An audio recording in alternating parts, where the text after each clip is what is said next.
Hey guys, yep, I've got the primer cover back off. Today's a pretty big day. Putting the chain on.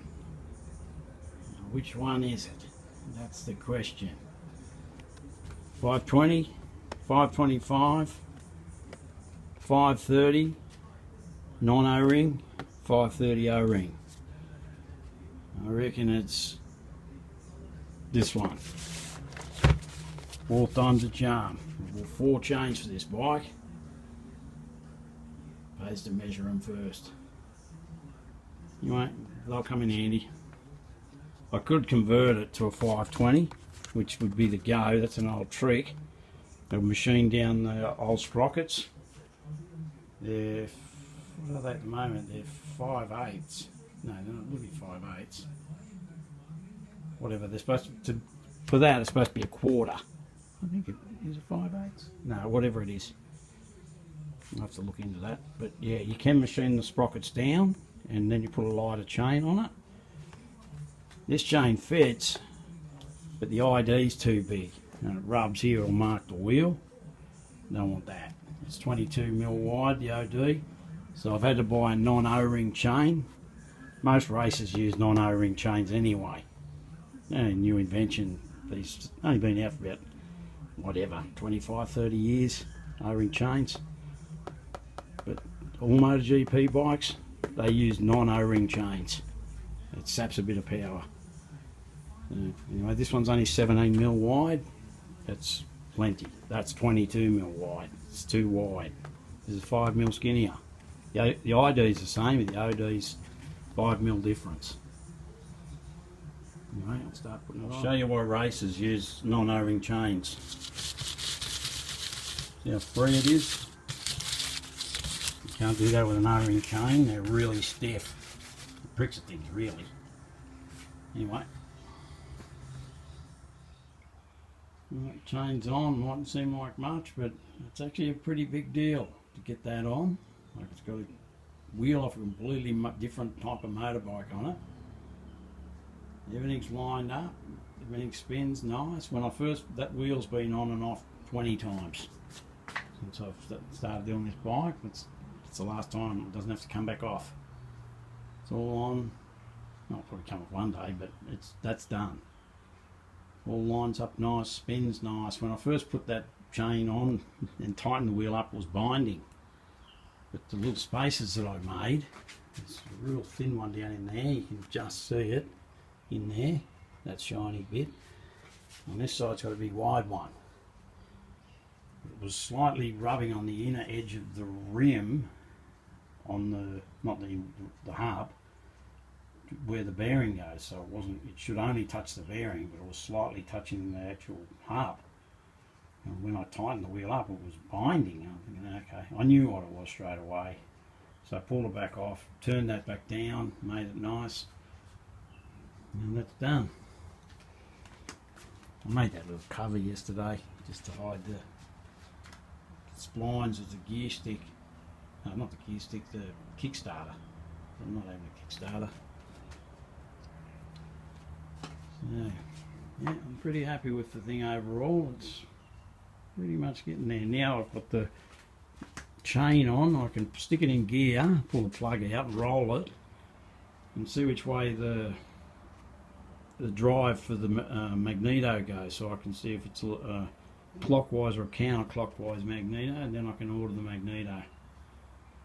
And you know, it's not far off starting. I'll throw that crappy carburetor on it until I can find a proper carby.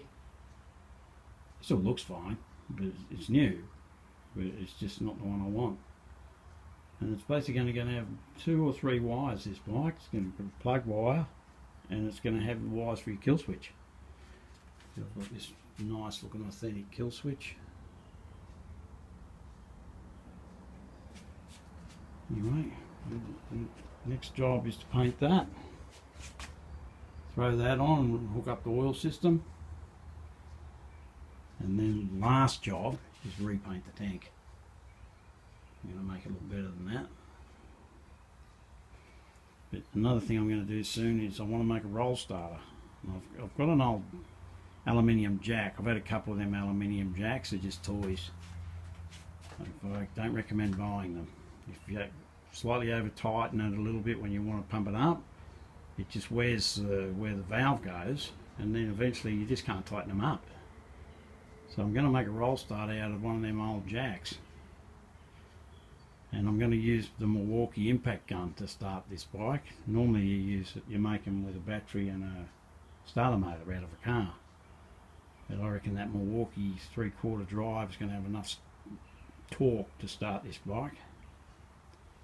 Anyway, that's my plan. We'll see if it works. Thanks for watching. Yeah, just one more thing. O-ring chains have been around a bit longer than 30 years, come to think of it. They're 40, maybe even 50. They've been around a while, but not that long considering how long motorbikes have been around. But when this bike was new, O-ring chains weren't invented. So yeah, that's why an O-ring chain doesn't fit on it. It just doesn't have enough space there. It would actually hit that and mark the wheel. And what's the use of that? I'm just going to have little marks there. I don't want that. Now, I'd say they were invented in the 70s. I mean, the first bike I had with one was 1980. From memory. Anyway. So I put that in. Don't quite know none of that crap. Google it if you really want to know. Anyway, thanks. Just going to change this little part here.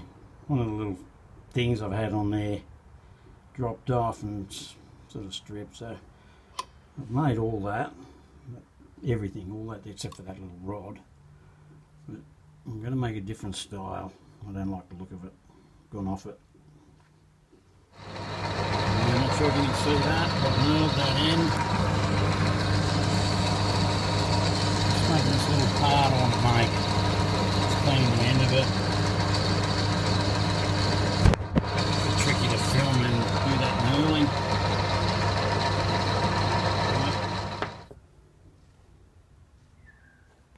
It's the old one. It had two of those on it, but it hasn't got a bit stripped. And have a look at this one anyway. What's going on?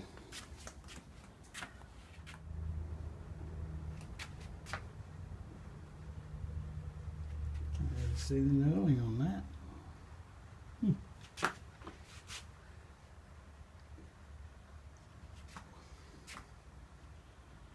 Oh well.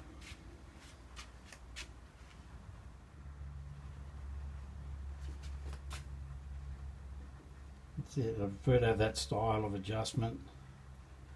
The thing looked a bit weird. Anyway, there's that done. I've been meaning to make that piece for a while, just haven't had the chance. Anyway, that's all that done. Back brake works good, even though it's funny shape, but it still works fine. Thank you.